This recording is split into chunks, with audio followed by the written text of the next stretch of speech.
Shalom, jovens. Eu creio que vocês têm recebido muito do Senhor durante esses dias. Que o Senhor tem falado, o Senhor tem ministrado. E eu e Radassa, a gente vai estar falando um pouquinho sobre uma área muito importante. Porque Deus, Ele não tem interesse apenas no espiritual. Nós somos um ser espiritual, possuímos uma alma e habitamos em um corpo. E é justamente sobre isso que a gente vai vir falar hoje. A gente vai vir falar sobre os sentimentos. Porque a gente crê que quando a palavra diz sede santos, porque eu sou santo, é em todas as áreas, não apenas em uma área específica, mas em todas. Sejam santos. Que seus sentimentos honrem ao Senhor. Amém? Gostaria que vocês abrissem a palavra lá em Jeremias 29:11.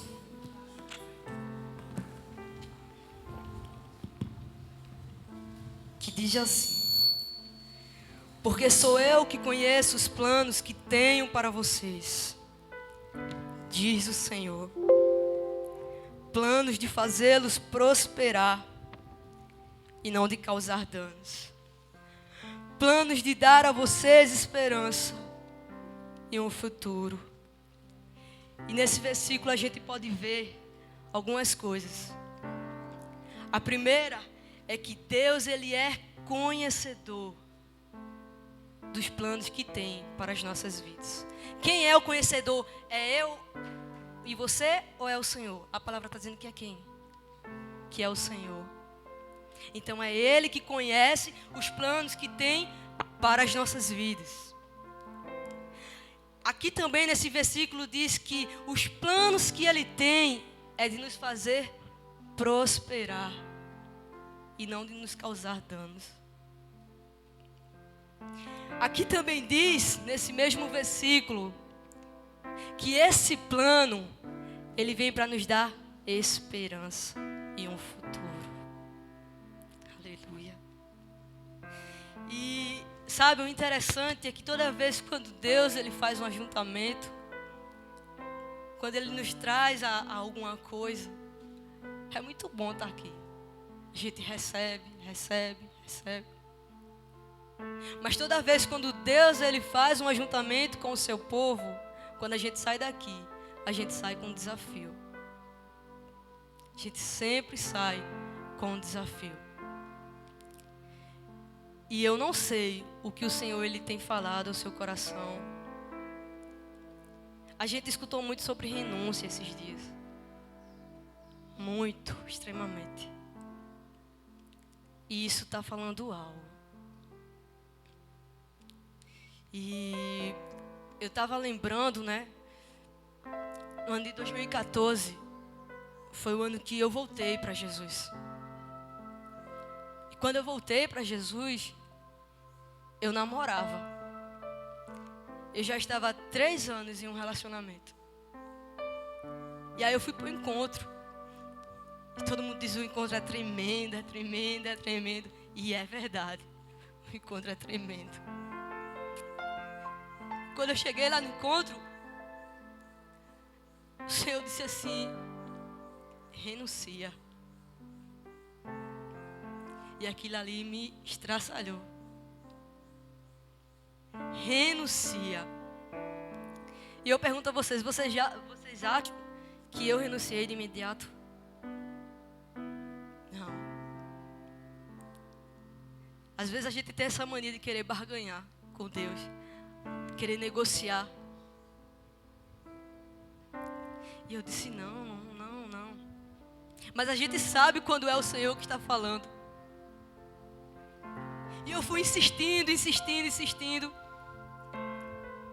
E quando a gente insiste na desobediência, quando a gente continua insistindo em algo que Deus já falou que não queria aquilo para as nossas vidas, o resultado daquilo ali é frustração, é coração partido, é desgaste.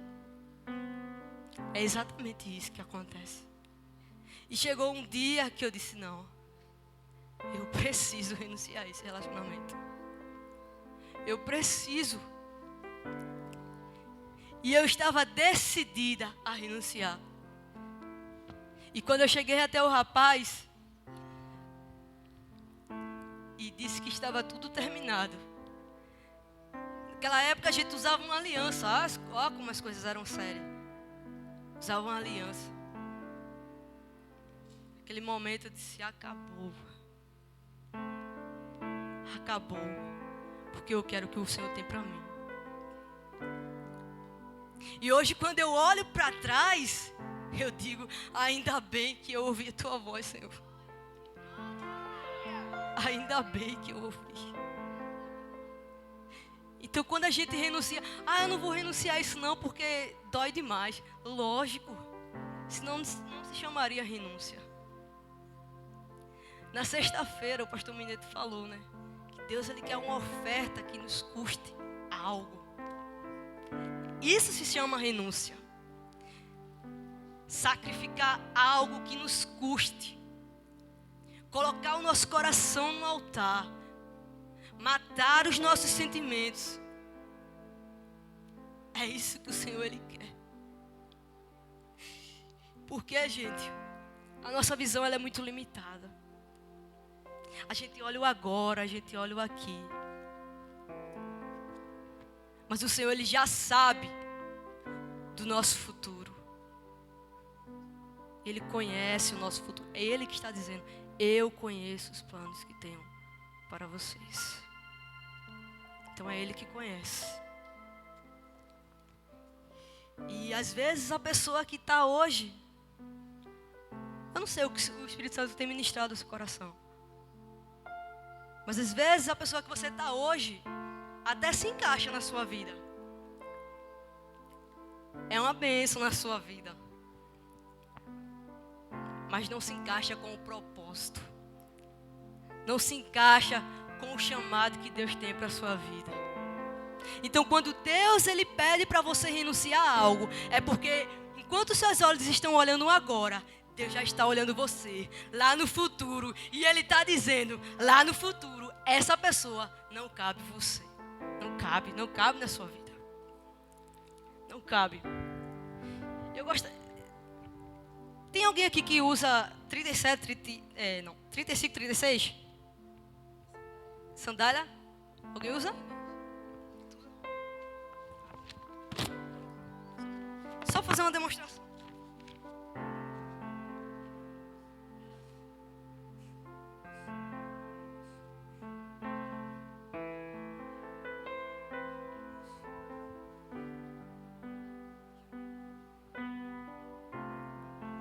Preste atenção, viu?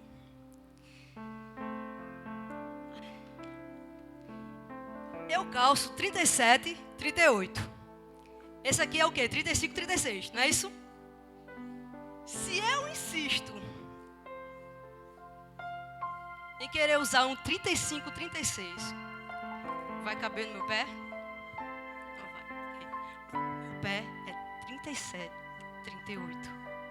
Então eu posso até querer insistir, mas aquilo vai botar calo, vai ser um desgaste, porque aquilo ali não é para mim. É bom para a pessoa que usa esse número, mas para mim, se eu continuar insistindo, vai gerar o quê? Dores. É justamente isso que acontece quando a gente continua insistindo, quando o Senhor tem dito assim, para por aí, e a gente continua insistindo. Impede de fazer aquilo que o Senhor queria que você fizesse, porque as dores às vezes paralisam o propósito de se cumprir. Exatamente isso. E aí você gasta tanto tempo com uma coisa que no final não era para você. Eu vou ficar com a sandália, mas daqui a pouco eu tenho.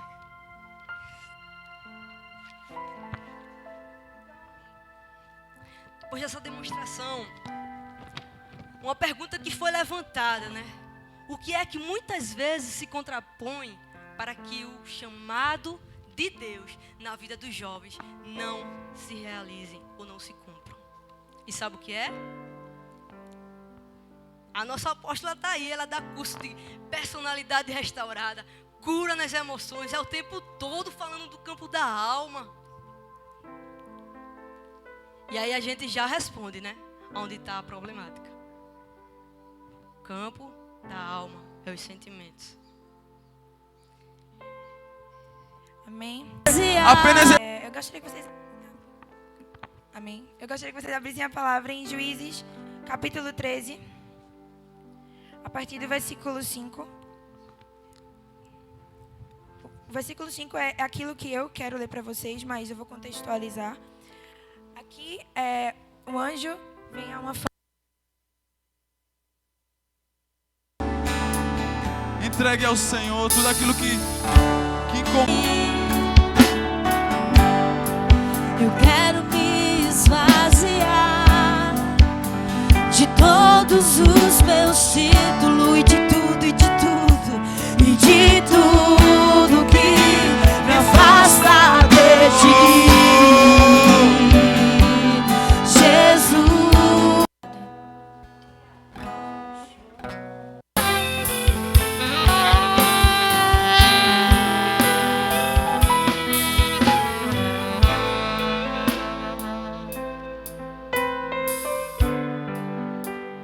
abordado esse tipo de coisa, esse tipo de... falando sobre os nazireus. E quando eu estava estudando essa ministração, o Senhor me trouxe à nossa memória Sansão, que foi chamado para ser um nazireu. Porém, Sansão não cumpriu exatamente o propósito que o Senhor tinha para ele. Porque Sansão, ele foi uma pessoa que pode ser definida como uma pessoa almática. E o que é uma pessoa almática? Uma pessoa almática é uma pessoa que vive na base dos sentimentos. É levado pelos seus sentimentos, não pensa, não é guiado pelo Espírito. E uma coisa que o Senhor me falou ontem, que nazireus não podem ser pessoas guiadas pela alma. O que é o campo da alma? O campo da alma é o eu sinto, eu penso e eu quero e eu faço. Eu não sou guiado pelo Espírito. Não é Deus que está naquele negócio. Não é Deus que sonhou aquilo para mim. E Sansão foi uma pessoa almática durante toda a trajetória da vida dele. Até o momento em que o Senhor deu uma segunda chance para que ele cumprisse aquele propósito. E a palavra diz que ele nasceria para libertar o povo de Israel da mão dos filisteus. E Sansão foi totalmente de encontro com aquilo. Ele recebeu diretrizes para serem cumpridas, coisas que ele não poderia fazer porque ele era diferenciado. Pessoas, jovens diferenciados, não fazem o que todos os outros jovens fazem. Se você estuda numa escola onde todos agem de uma maneira, você é diferente, você está ali com o propósito de ser diferente. Se todos fazem, você não faz. E é esse o intuito de ser diferente, de ser escolhido, de ter um propósito separado. Muitos falam, eu quero que o Senhor me use, eu quero que o Senhor me chame, eu quero ser um nazireu. Mas ser nazireu exige renúncia. E renúncia dói. E às vezes a dor paralisa. Paralisou Sansão. Os sentimentos de Sansão foram colocados acima do grande propósito que o Senhor tinha falado para a mãe dele muito antes dele nascer. Antes dele nascer, ele já sabia o que o Senhor queria para ele. Porque ele já tinha revelado para a família dele.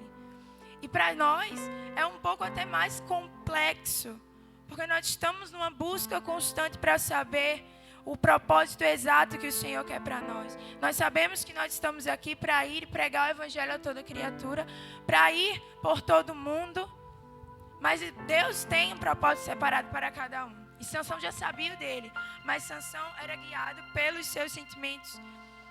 E aqui, desde que começou, foi falado muito sobre santidade. E no primeiro dia, sexta-feira à noite, o Espírito de Deus falou uma frase no meu coração, que foi o seguinte: o padrão de santidade acompanha uma geração extraordinária. Há um tempo atrás, há pouco tempo, semanas antes do congresso, eu fui a uma conferência de um dia, onde um pastor falou sobre uma geração extraordinária que estava se levantando, que era a nossa geração.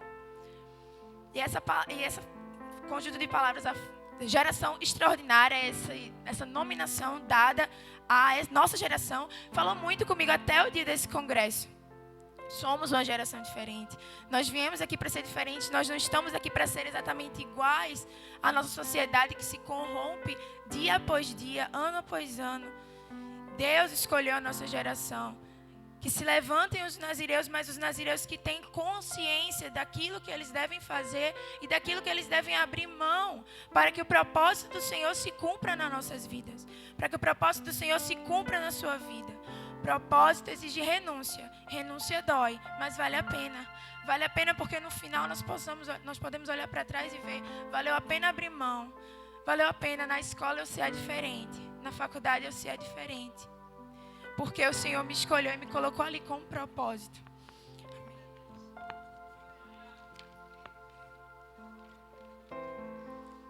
Então a gente pode ver que o tempo pode até ter mudado, mas os princípios de Deus continuam os mesmos. E Ele fala de santidade. Então, fale isso para você mesmo. Fale com toda a firmeza do seu coração. Quem não serve a Deus verdadeiramente. Não, gente, tá muito. Bora lá. Quem não serve a Deus verdadeiramente. Quem não serve a Deus verdadeiramente. Não serve para mim. Porque eu fui chamada para ser nazireu. Aleluia.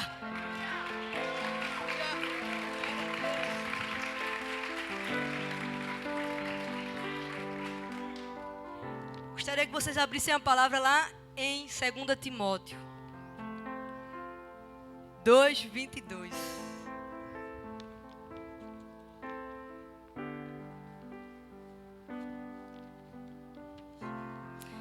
E diz assim: E você, Timóteo, fuja das paixões da mocidade e procure viver uma vida correta, com fé, amor e paz, junto com os que com o coração puro pedem a ajuda do Senhor.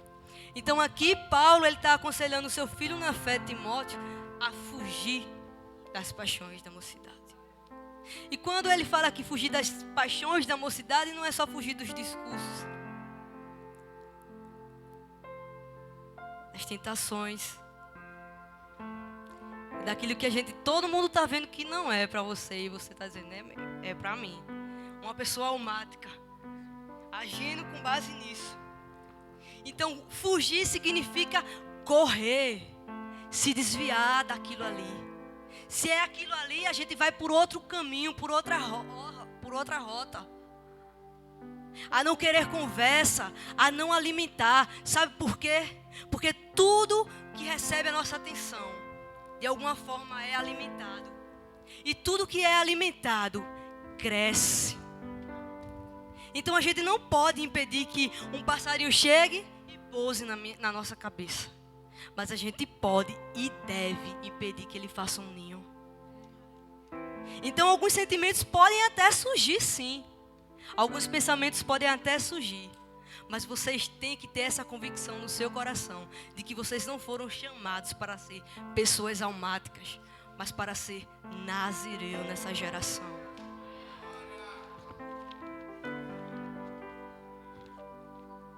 E a gente tem que entender que quando uma pessoa ela não cai do dia para a noite. Cai. Não sei o que aconteceu, fulano estava bom, de repente caiu. Não é do dia para a noite. Nada acontece do dia para a noite. Nada. E aqui existe uma sigla chamada AIDA. Não é ainda, é AIDA. E eu quero que vocês nunca mais esqueçam, porque quando me falaram uma vez Michele me falou isso, eu nunca mais me esqueci. Nunca mais. E abram primeiro lá em Tiago 1:3.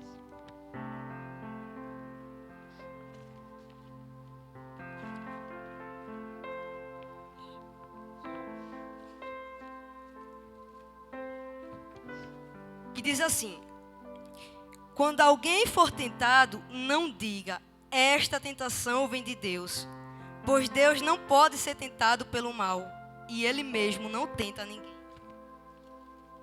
Mas as pessoas são tentadas quando são atraídas e enganadas pelos seus próprios maus desejos. Então esses desejos fazem com que o pecado nasça e o pecado quando já maduro, produz morte. E existe essa sigla que fala muito bem sobre o pecado, sobre as tentações quando chegam na nossa vida. E o primeiro A significa atenção.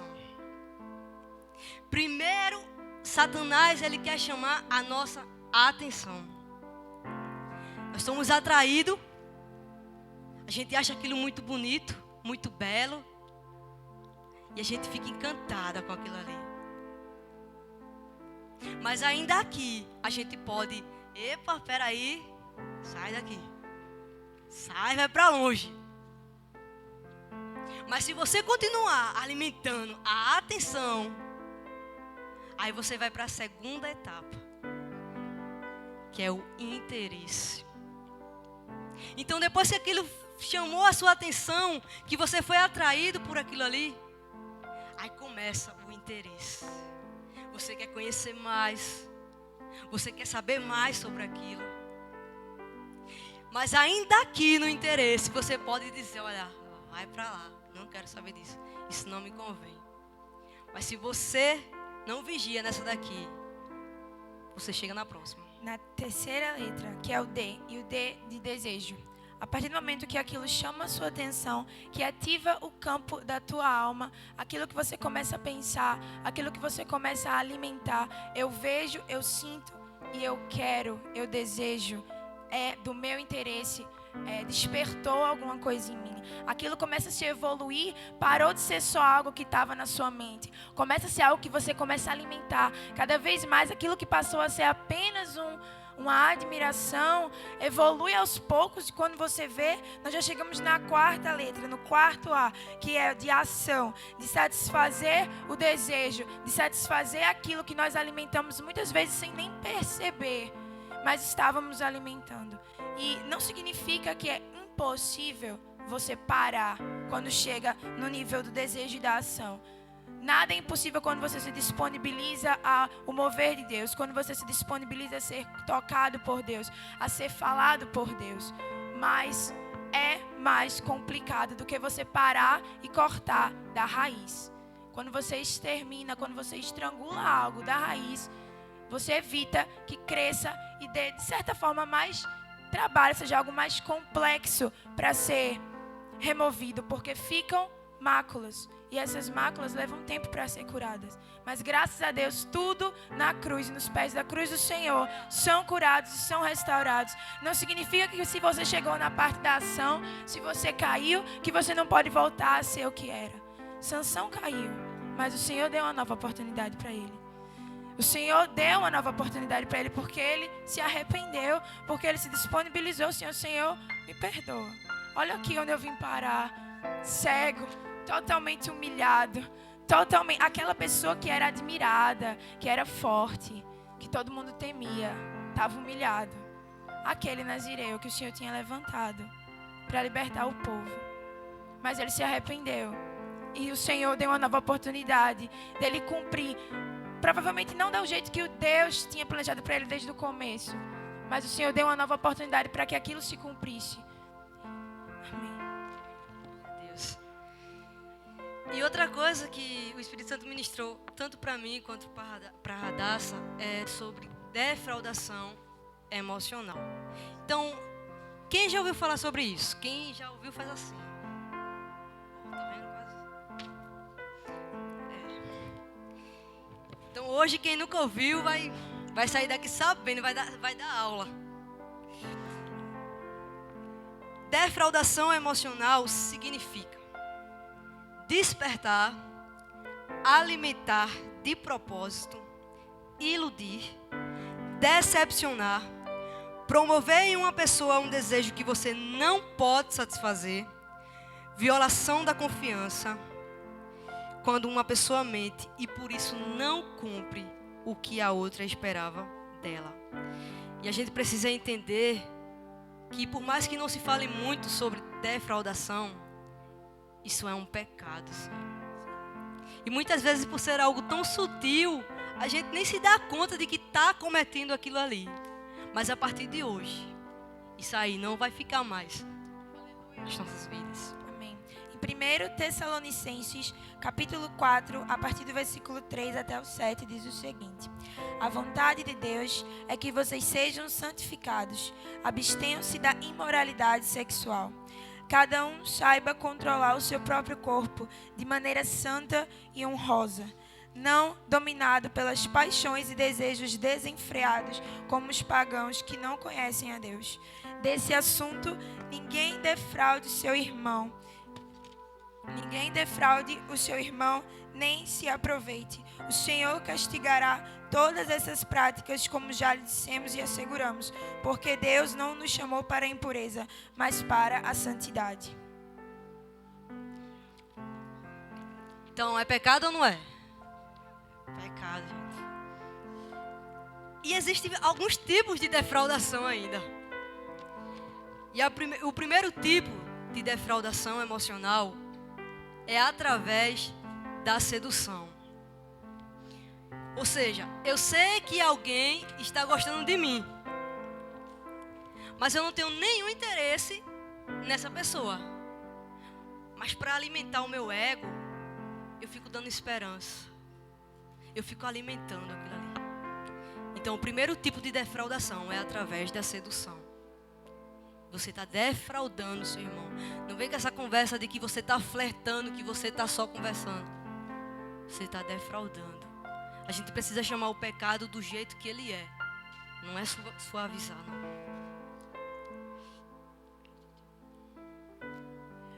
O segundo tipo de defraudação é a azaração.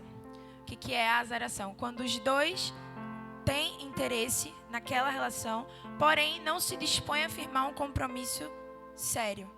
Por quê? Temos o fato de serem jovens demais. Ambos têm o interesse um pelo outro, mas não é o tempo de Deus. Muitas vezes a pessoa até pode ser a pessoa certa, mas no tempo errado torna-se a pessoa errada. Ou até mesmo jovens que têm até idade, têm tudo para fazer acordo, não tem nada que possa impedir. Trabalha, já tem sua liberdade financeira, sua independência financeira, tem a bênção dos pastores, mas não tem interesse de firmar um compromisso sério. Deus não nos chamou para... A nossa geração não é uma geração de compromissos que não são sérios. Nossa geração é uma geração diferente. Nós estamos ouvindo isso desde que entramos aqui. Somos uma geração eleita, somos sacerdócio santo. Nação chamada para ser diferente. Nós não somos uma geração que não leva a sério os compromissos que firmamos. Se nós somos chamados, se nós temos interesse de firmar um compromisso com alguém, com a bênção de Deus, que seja algo sério, que seja algo que leve a algum lugar. Porque se não for, você só vai estar perdendo tempo, prejudicando a pessoa que você está com ela, porque você pode estar impedindo o propósito de Deus se realizar na vida daquela pessoa e até mesmo o seu. Irmãos, nós não temos mais tempo. O tempo é algo que está se acabando para nós. Já ouvimos isso aqui nesses dias. Tempo é algo que não é mais aquilo que temos em abundância. A qualquer momento o Senhor pode vir. E o propósito de vocês? E o chamado de vocês? Aquilo que o Senhor trouxe vocês ao mundo para ser? Com quem vocês estão perdendo tempo? Com o que vocês estão perdendo tempo?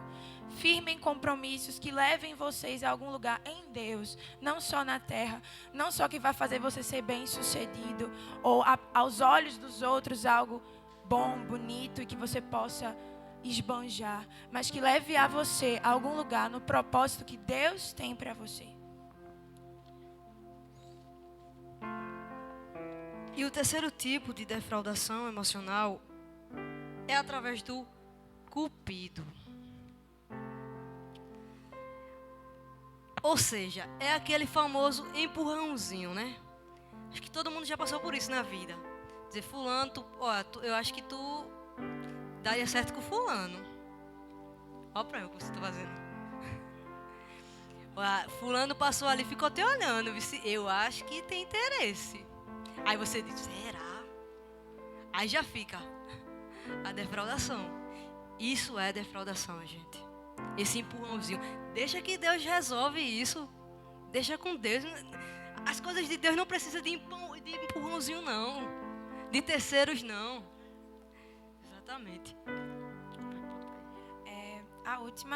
O último tipo de defraudação que a gente trouxe para vocês é a autodefraudação. o que seria essa autodefraudação. É um exemplo muito comum em pessoas que são mais sentimentais, pessoas que alimentam o campo da alma.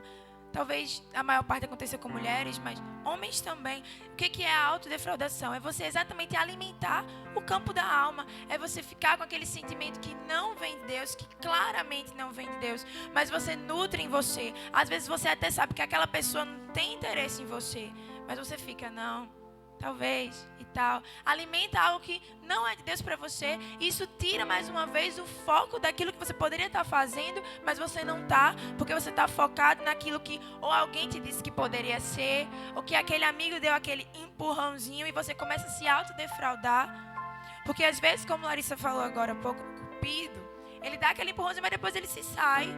E você fica lá com aquilo dentro de você. E é sua responsabilidade, com a ajuda do Espírito Santo, porque somos nazireus guiados pelo Espírito Santo, exterminar isso pela raiz. Você não pode, de certa forma, impedir que seu amigo venha lhe falar alguma coisa, mas você pode impedir que aquilo cresça dentro de você. Que você pode impedir de aquilo alimentar a sua alma. Você pode controlar os seus sentimentos. Não somos pessoas almáticas. Se alguém aqui entrou por aquelas portas como uma pessoa almática, que possamos sair como pessoas guiadas pelo Espírito e não pessoas guiadas pelo campo da alma, para que quando esse tipo de coisa chegue na nossa frente, nós possamos exterminar pela raiz, não com a nossa própria força, porque a alma, ela vai, a gente alimentando o nosso pensamento, só vai piorando cada vez mais. Sozinho a gente não consegue exterminar algo, porque quando a gente pensa que é forte numa área, a gente não é. Mas com a ajuda do Espírito Santo de Deus, aqui já foi profetizado, derramado o Espírito Santo sobre a vida de vocês. Vocês precisam dessa consciência de que o Espírito Santo que habita dentro de vocês é o Consolador e é aquele que ajuda e que guia vocês para exterminar esse tipo de sentimento que não vem da parte de Deus.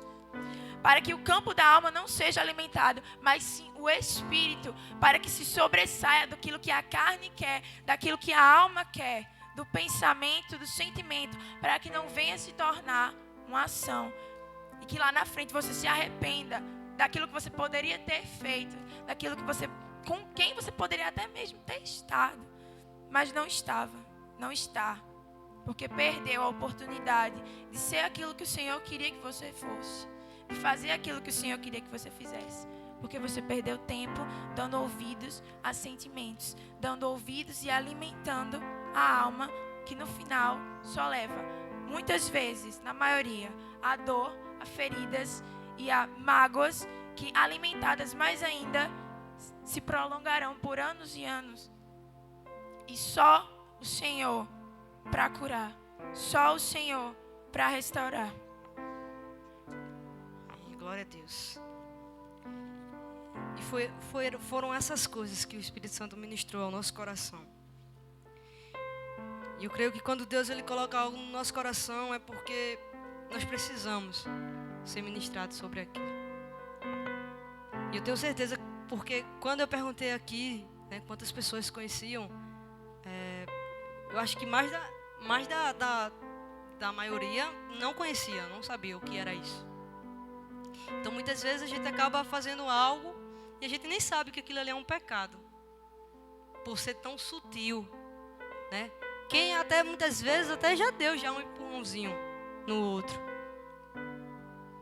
Já foi através disso, de alimentar alguém, sem saber sem ter a intenção de se relacionar.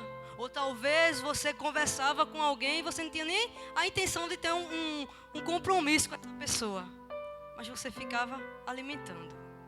E se você chegou aqui hoje, desse jeito, então, a partir de hoje, não mais isso nas nossas vidas. Não mais. Foi ontem falado na intercessão sobre arrependimento. Ontem foi falado sobre arrependimento. Se arrependa, coloque-se na presença do Senhor. Se você identificou alguma desses tipos de defraudação, ou até mesmo alguma coisa você se identificou nessa palavra, ou você não quer que isso vá para a sua vida, que você não quer ser os exemplos que nós demos, que você não queira agir como Sansão agiu, se coloque na presença de Deus. O Espírito Santo, Jesus deixou o Espírito Santo conosco para isso, para ser nosso consolador, para nos orientar, para nos auxiliar. Se acheguem a pessoas que lhe levem para mais perto do Senhor.